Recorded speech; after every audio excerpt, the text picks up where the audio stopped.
melanjutkan Liga 2 ini, kita koordinasi, ada beberapa kali pertemuan dengan coach Banur di Jakarta maupun virtual.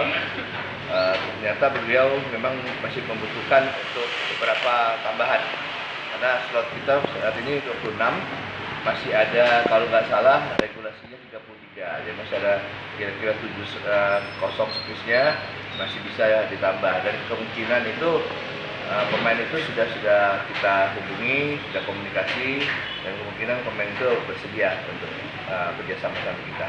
Kabarnya Atep sama Iksan Kurniawan, benar nggak Pak?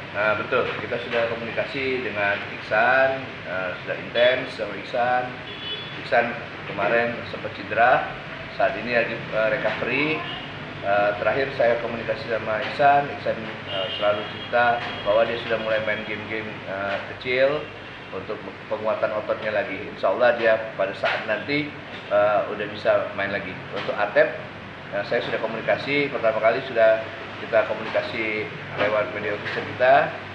Kemarin saya sendiri yang telepon dia, memang belum bicara banyak, hanya bicara tanya keadaan, dan dia seandainya kita kerjasama, kita masih nunggu regulasi, dan Atep saat itu bicara ya kita tunggu regulasi, dan dia kalau misalnya memang sudah fix dan dia tidak ada keikatan dengan tim lain, insya Allah dia bersedia ke kita. Dia bicara kemungkinan untuk kerjasama masih bisa lanjut, Pak.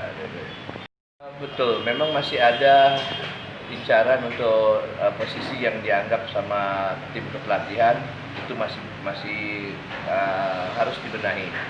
Kemungkinan di depan satu pemain, satu atau dua, nanti gimana ininya fixnya tim pelatih yang bisa bicara. Kalau kita hanya mengakomodir semua keinginan dari tim pelatih untuk kebaikan tim ini.